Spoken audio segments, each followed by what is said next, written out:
আসসালামু আলাইকুম ভিউয়ার্স, কেমন আছো? আশা করি সবাই ভালো আছো। আমি আল্লাহর রহমতে অনেক অনেক ভালো আছি। তো এই দেখো, আজকে রাতে গতকাল রাতে আমার মেয়ে বায়না করলো যে সানার রসমালাই খাবে। তো মেয়ের বায়না আবদার রাখার জন্য আমি ঘরে বানিয়ে ফেললাম সানার রসমালাই। তো এই দেখো আমি কিভাবে রসমালাই বানাই। তো একটা লাইক দিয়ে কিন্তু পুরোটা ভিডিও দেখবে, আর অবশ্যই কমেন্টে বলবে ভিডিওটা কেমন হয়েছে। এই দেখো, এখানে আমি ঘরে ছিল আধা কেজি মতো মিল্ক বিটার দুধ। তো সেই দুধ দিয়ে আজকে আমি বানাবো সানার রসমালাই। প্রথম আমি সানাটা কেটে নিব। এই দেখো, এই দুধটা হচ্ছে আর কি দুধ, প্রাণ দুধ। আর লাগবে হচ্ছে আমার চিনি, আর হচ্ছে এক টুকরো লেবু।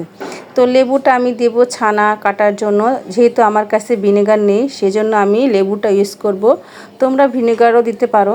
তো এই দেখো, আমি এখন দুধটা চুলায় বসিয়ে দিয়েছি। এখন ভালো করে দুধটা নেড়ে নেব। এই দেখো, প্রায় বলক চলে আসতেছে। এখন আমি আর কি লেবুটা চিপড়ে নেব দুধে দেওয়ার জন্য। তো এই দেখো, যখন লেবুটা দুধে পড়বে তখন দুধটা কিন্তু অটোমেটিক ফেটে যাবে।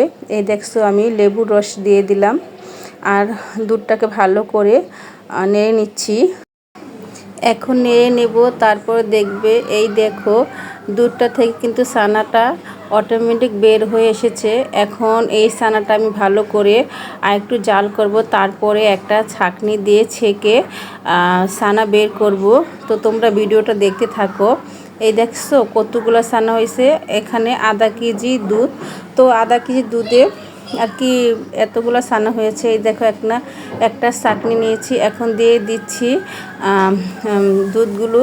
তো ছানা এক পাশে থাকবে আর পানিগুলো নিচে পড়ে যাবে। ওই দেখো পানিগুলো।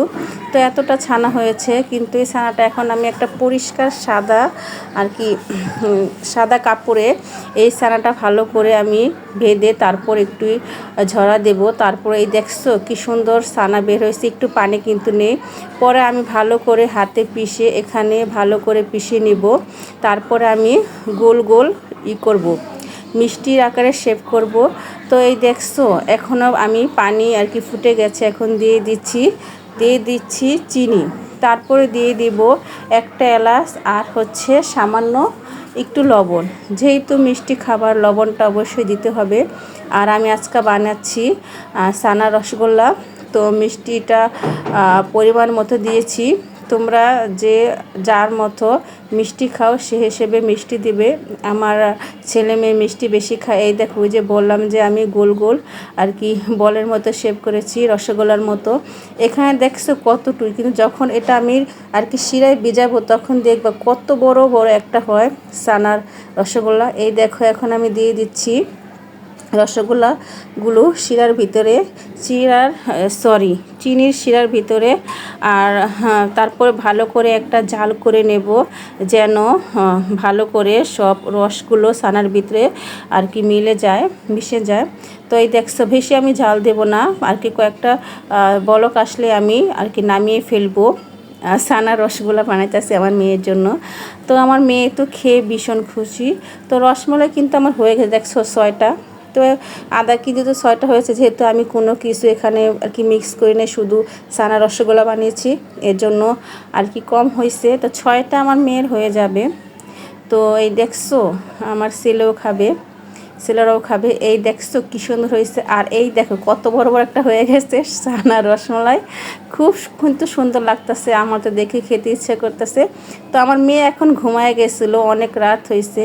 তো আমার মেয়ে ঘুম থেকে উঠে সকালে খাবে। আমি এখন এটাকে নর্মাল ফ্রিজে রেখে দিব, কেননা ঠান্ডা হলে খুব ভালো রাখবে, যেহেতু গরমের দিন। তো ভিডিওটা তোমাদের সবাইকে দেখার জন্য অসংখ্য ধন্যবাদ। তোমরা সবাই ভালো থেকো, আমার পাশে থেকো, আমাকে বেশি বেশি সাপোর্ট করো। আর কার কার ছানা রসগোল্লা খেতে ইচ্ছে করে অবশ্যই আমার বাসায় চলে আসবে, আমি সবাইকে বানিয়ে খাওয়াবো। এখন তো কম বানিয়েছি, তখন একটু বেশি করে বানাবো সবার জন্য। তারপর এই দেখো আবার তালের শ্বাস, এটাও খেয়ে নিলাম।